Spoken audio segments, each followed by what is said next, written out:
and Percy enjoy their work at the harbour, pulling and pushing trucks full of cargo to and from the quay.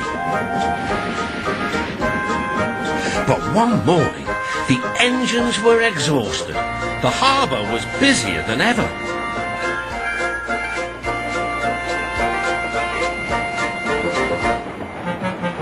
The Fat Controller promised that another engine would be found to help them. "Huh, it's about time," said Percy. "I ache so much I can hardly get my wheels to move," agreed Duck.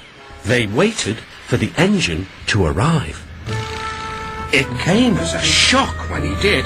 "Good morning," squirmed Diesel in his oily voice. The two engines had not worked with Diesel for a long time. "What are you doing here?" gasped Duck. "Your worthy fat Sir Topham Hatt sent me. I hope you are pleased to see me. I am to shunt some dreadfully tiresome trucks." "Shunt where?"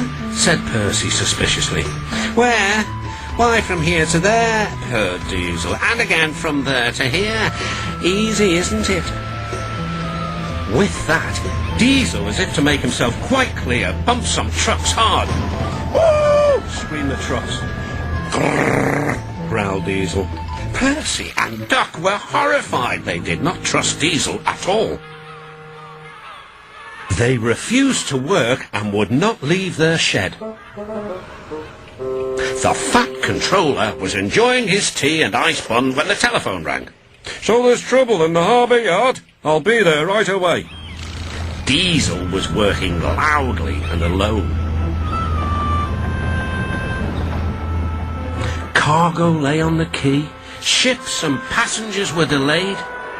Everyone was complaining about the Fat Controller's railway. Percy and Duck were sulking in their shed. "What's all this?"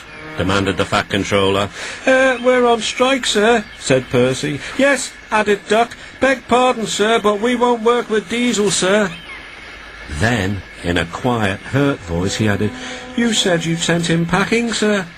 "I have to give Diesel a second chance. I am trying to help you by bringing Diesel here. Now you must help me. He was the only engine available." Percy and Duck went sadly back to work. Next morning, things were no better. Diesel's driver had not put his brakes on properly, and Diesel started to move. He went bump straight into Percy. Percy had an awful fright. "Wake up there, Percy," scowled Diesel. "You have work to do." He didn't even say he was sorry to Percy. Later, Diesel bumped the truck so hard that the loads went everywhere.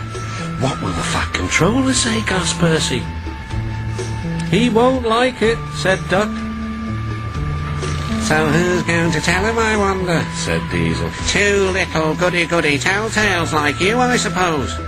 Percy and Duck did not want to be telltales, so they said nothing. Diesel, thinking he could get away with his bad behaviour, was ruder than ever. Next day, he was shunting trucks full of china clay. He banged the trucks hard into the buffers. The buffers weren't secure. The silly trucks were sunk. Soon, the Fat Controller heard the news.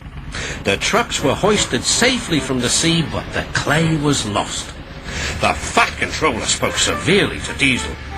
"Things worked much better here before you arrived. I shall not be inviting you back. Now, Duck and Percy, I hope you won't mind having to handle the work by yourselves again." "Oh, no, sir." "Yes, please, sir," replied the engines. Whistling cheerfully, they puffed back to work, while Diesel sulked slowly away.